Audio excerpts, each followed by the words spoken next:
ఐబొమ్మ రవికి సంబంధించి ఇప్పుడు రెండు తెలుగు రాష్ట్రాల్లో కూడా ఇప్పుడు హాట్ టాపిక్గా మారింది. కొత్తగా వస్తున్న సినిమాలకు సంబంధించి పైరసీని ఆయన గంటల వ్యవధిలోనే పైరసీగా మార్చి ఆ విధంగా సినిమాల తాలూకా ఆదాయాన్ని ఆయన గండి కొడుతున్నాడంటూ కూడా తెలంగాణ పోలీసులు గత కొంతకాలంగా కూడా గురించి కూడా చర్చింగ్ మొదలుపెట్టారు. అయితే కొద్ది రోజుల క్రితం ఆయన హైదరాబాద్ రావడం ఈ విధంగా ఈ నేపథ్యంలోనే రవిని కూడా తెలంగాణ పోలీసులు అరెస్ట్ చేశారు. అయితే రవికి సంబంధించి రవిది సొంతూరు విశాఖపట్నం జిల్లా చిన్నకదిలి. ఇక్కడ వరకు కూడా విశాఖపట్నంలోనే ఆయన ఎంబీఏ వరకు చదువుకున్నాడు. తన తండ్రి 8 చిన్నప్ప కూడా రిటైర్డ్ బిఎస్ఎన్ఎల్ ఎంప్లాయ్. అసలు రవి ఎంతవరకు ఇక్కడ ఉన్నాడో, ఏ సమయం ఎప్పటి నుంచి ఆయన ఇంటి నుంచి బయటికి వెళ్ళడానికి సంబంధించి ఆయన తెలుసుకోండి సార్. పుప్పారావు గారు, అసలు రవి మీ ఏం చదివాడు, అసలు ఇంతవరకు ఎప్పటివరకు ఇక్కడ ఉన్నాడు? డిగ్రీ చదివి ఎంబీఏ కూడా చేశాడండి. అంతవరకు రవి ఎంతకాలం అయింది వెళ్ళిపోయిన తర్వాత? ఎంతకాలం అయింది హైదరాబాద్ వెళ్ళాడు? ఎక్కడికి వెళ్ళాడు సార్? మేము ఇంట్లో కూడా సమస్యలు వచ్చాయండి. సమస్యలు వస్తే నేను వాళ్ళు వదిలేసి నేను వేరేగా ఉన్నాను. వేరేగా ఉంటే వాళ్ళ అమ్మ కూడా కొద్దిగా మంచిది కాదు, ఇది గుణాలు మంచిది కాదు, నేను వదిలి వెళ్ళిపోయాను. మనిషి పట్ట అయిపోవడం వల్ల ఆడు ఇంట్లో ఉండి పస్తులు ఉండలేక వాళ్ళు ఎవరో ఫ్రెండ్స్ని పట్టుకొని హైదరాబాద్ వెళ్ళిపోయి అక్కడ కూడా పస్తులు ఉండి వర్క్ నేర్చుకుంటారు. అది తెలిసి నాకు పస్తులు ఉండి కసిగా వర్క్ నేర్చుకోండి ఎవరో ఫ్రెండ్స్ని పట్టుకొని అక్కడి నుంచి ఆడు బతుకుతున్నాడు అక్కడ. అంతవరకే. ఏం చేశారు హైదరాబాద్లో? ఏంటి సాఫ్ట్వేర్ ఎంప్లాయ్ ఏంటి సార్? ఏం చేశాడు రవి? సాఫ్ట్వేర్ హార్డ్వేర్ అని కాదండి, ఏదో పిల్లలు చదువుకుని పిల్లలు నెట్ కొనుక్కొని ల్యాప్టాప్ కొనుక్కొని ఏదో వర్క్ చేసుకుంటారు. నేను విన్నాను కూడా చాలా మా ఆఫీసులో అంటే అక్కడ అలాగే పిల్లలు అందరూ చదువుకుంటారు అని మా వాళ్ళు తెప్పినాడు అంటారు. మరి అలాగే ఇడే ఏదో బతుకుతుండే అటు పట్ట కోసం అటు బతుకుతుండే అనుకుని ఊరుకోండి. అంతేగాని నిలడ పనిలో మనకు తెలుసు కదా, నెట్లో వర్క్ చేసుకుంటే డబ్బులు వస్తాయి అట.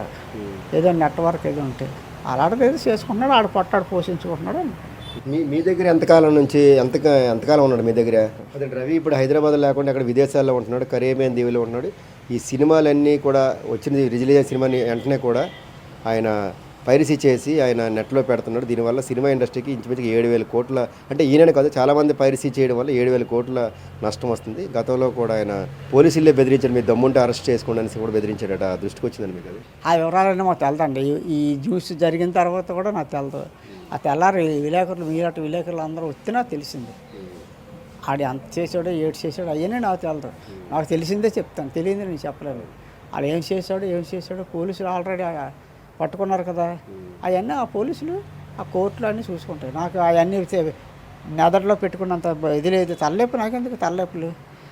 నాకే తిన్నంత తినలేదు, నాకు ఆరోగ్యం బాగలేదు. 5 రకాల జబ్బులు ఉన్నాయి నాకు. చెప్పంటారా? కళ్ళు గ్లకోమా ఉంది, గొంతుకులో గ్యాస్ట్రిక్ ఉంది, షుగర్ ఉంది, బీపీ ఉంది, షుగర్ మనమని వచ్చింది. ఇన్ని జబ్బులు, అన్ని రకరకాల జబ్బులు ఉన్నాయి. మరి ఏం చేస్తాం? కాదు, ఇప్పుడు ఆ పోలీసులు ఆయన అరెస్ట్ చేశారు. నెక్స్ట్ ఈ దీనికి సంబంధించి కూడా ఆయన ఏదైతే యాప్లు ఉన్నాయో వాటి కూడా ప్రమోట్ చేస్తున్నాడు. దానికి సంబంధించి ఆయనకు 2 కేసులు నమోదయ్యాయి. ఇప్పుడు ప్రజెంట్ కేసు కొనసాగుతుంది. ఏమనిపిస్తుంది? కొడుకు అంత తెలివైనడై ఉండి ఈ విధంగా కేసులు వెనక పరిశీలి చేయడం, ఈ విధంగా యాప్లు ఏదైతే నిషేధిత యాప్లకు ప్రమోట్ చేయడం, ఇవన్నీ అవన్నీ నాకు తెలియదండి. ఏమీ నాకు తెలియదు. నాకు జీరో. మీకు తెలిసినట్టు నాకు తెలదు. తెలిస్తే కదమ్మా ఏమాత్రం ఎటువంటి తెలిసినా 100లో 1% తెలిసినా ఆడికి ఎలా చెప్పాలో చెప్తాను. అరే లొంగిపో, ఇవన్నీ చేసిన తప్పు చేసావు, తెలుసో తెలియక చేసావు, అన్నీ అక్కడక్కడ బంద్ చేసి పోలీసులకి వెళ్ళి సరెండర్ అయిపో. నక్సలైట్లు లొంగిపోతేనే వాళ్ళకి పునరావాసం ఇస్తుంది గవర్నమెంట్, పోలీసులను. నిన్ను అంతకన్నా ఎక్కువ కాదు, నువ్వు వెళ్ళి లొంగిపోతే వాళ్ళు నీకు మంచి ఉపకారం చేస్తారు, నిన్ను ఇబ్బంది పెట్టరు అని చెప్తాను. కానీ మరి తెలిస్తే కదా చెప్తాం, తెలియదు నేను చెప్తాం. చెప్పండి సార్. ఇప్పుడు ఇలా రోడ్డు మీద యాక్సిడెంట్ అవుతుంది, అక్కడ అవుతుందని వెళ్తాం అంటే వెళ్ళాం కదా, తెలియక వెళ్తాం, ఏదో జరుగుతుంది. అలాగా నాకు తెలియదు. తెలిస్తే ఆడిని ముందుగానే హెచ్చరించదు. ఇది ఎంత ప్రమాదకరమో మానీరా బాబు, ఎందుకు వచ్చింది, సరెండర్ అయిపో అని చెప్తాను. వినకపోని చెప్పడం మాత్రం నేను చెప్తాను. ఆడు చిన్నోడు, అనుభవం లేదు, చెప్తాను. వినకపోతే ఆడకర్మ, కానీ చెప్పడం మాత్రం నేను చెప్తాను. ఏంటి సార్ ఇప్పుడు రవి చేస్తున్నది పని అది మంచిదేనా? అసలు ఇది ఒక తండ్రిగా మీరు ఏ విధంగా తీసుకుంటారు దాన్ని? అది మంచిదని నేను ఎలా అంటాను? మంచిదాను చెడ్డదాను, అది మంచి చెడ్డ పోలీసులు చూసుకుంటారు, చట్ట కోర్టులు చూసుకుంటాయి. నేను అలా చెప్తాను సార్ మంచిదని. డబ్బున్నోళ్ళకి సినిమాకి వెళ్ళాలంటే డబ్బున్నోళ్ళు అంతే ఏమీ కాదు, ఆ చిత్తికాయతో అలా వెళ్తారు, చూస్తారు, వస్తారు. అదే సామాన్యుడు ఒక 500-600 కూలి రోజుకి, ఆడికి సినిమాకి వెళ్ళాలంటే పిల్లలు ఊరు బుర్ర తినేస్తే ఆడి సినిమాకి వెళ్ళాడు, ఉండలేడు. వెళ్తే ఒక 1000 రూపాయలు అవుతాయి. ఎలా వస్తుంది సార్? ఆ 1000 రూపాయలతో ఒక రోజు కాయగూరలు వస్తాయి ఆడికి. ఈడి బాధ ఆ పిల్లలకి పిల్లలకి అర్థం అవ్వదు ఆడికి మంచిది అది. ఇంట్లోనే కూకొని పిల్లలతో చూసి వచ్చా సినిమానిసి ఆడికి అది మంచిది, వీడికి అది చెడ్డది. ఇప్పుడు ఈ నిర్మాతలు ఉన్నారు వాళ్ళది తప్పు. 100 కోట్లు తీసేస్తారు, 1000 కోట్లు కావాలి వాళ్ళకి.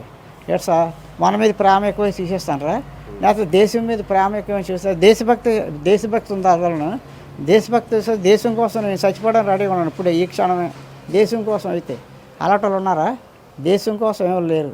దేశం కోసమే కాదు వాళ్ళ స్వార్థం, ఎవరి స్వార్థం వాళ్ళది. అంటే అన్ని కోట్లు పెట్టి తీయడం అంటే బ్రదర్ మీద భారం అని అంటారా? తప్పండి. ఎవడంటే తీయమండాలి, ఆయన కోట్లు ఎవరు సార్ తీయమన్నారు?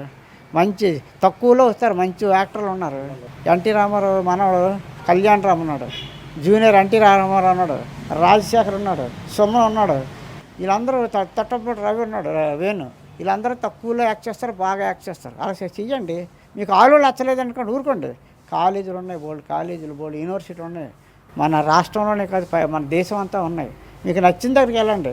మంచి అందమైన యువకులు ఉన్నారు. మీకు నచ్చిన వాళ్ళు సెలెక్ట్ చేసుకోండి. బోలు మంది వస్తారు. నిరుద్యోగులు తిన్నందుకు తిండి లేక బాధపడుతున్నారు. మీకు ఒకళ్ళు సాయం చేసినట్టు అవుతుంది. అలాంటివి తీయండి, కొత్త వాళ్ళు తీయండి అనొచ్చు. మరి వాళ్ళకి డబ్బులు ఆడవు కదా అంటే ఆడితే ఎందుకు అవుతారు? 4 రోజులు 4 సినిమాలు తీస్తే వాళ్ళు అలవాటు అవుతారు ప్రజలకి. వాళ్ళు ఎంత బాగా యాక్ట్ చేస్తారు. కళ్యాణ్ రామ్ అన్న అతను ఎంత బాగా యాక్ట్ చేస్తాడు. జూనియర్ ఎన్టీ రామారావు ఎంత బాగా యాక్ట్ చేస్తాడు. ఏడ్సా ఈ రాజశేఖర్, సుమనం మరి చెప్పండి ఈ వార్తలు.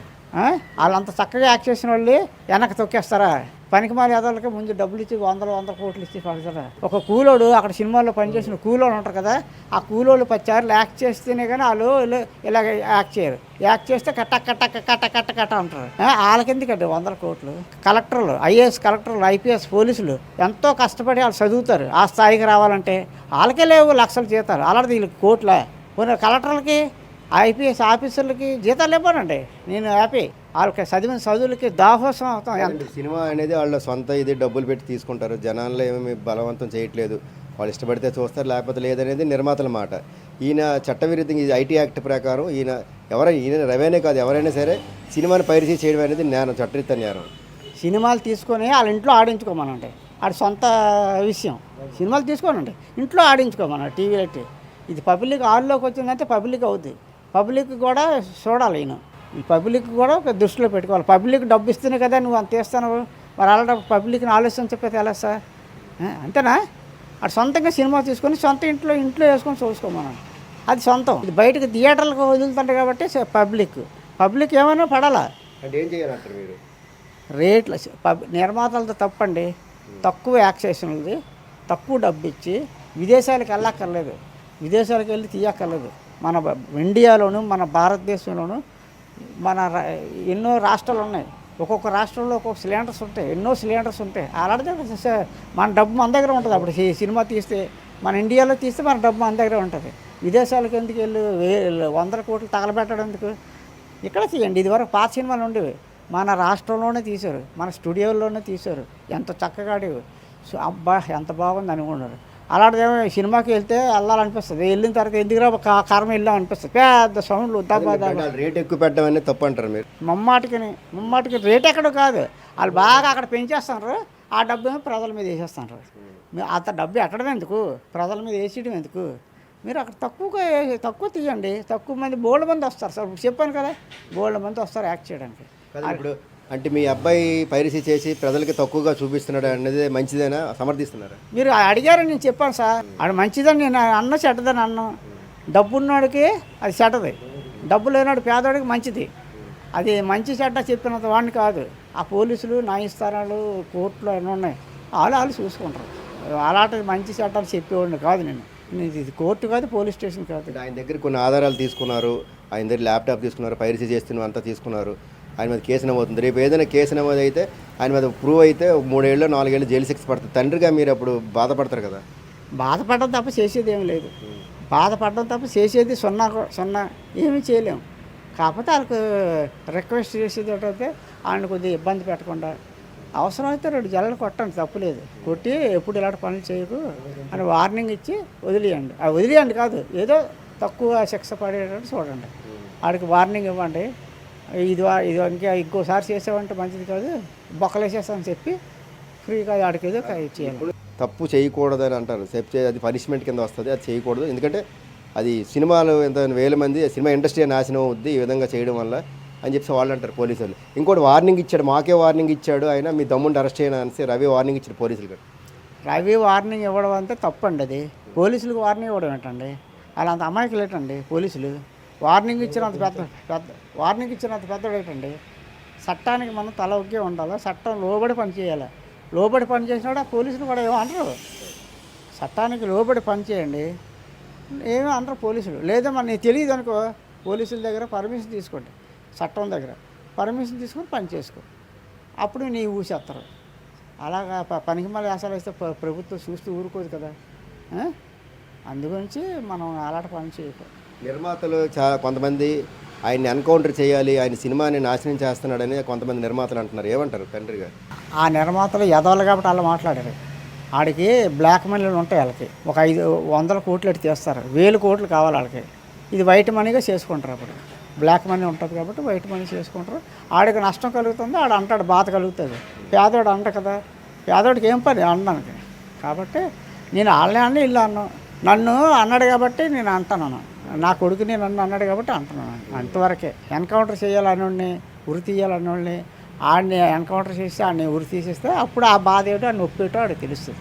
మీ కొడుకుని కలిసే అవకాశం వస్తే మీరు ఏం చెప్తారు? ఒక మీ కొడుకుని మీరు కలిసి రండి తండ్రిగా అని పిలిచారు అనుకోండి పోలీసులు, మీరు కలిసే అవకాశం వస్తే ఏం చెప్తారు రవికి?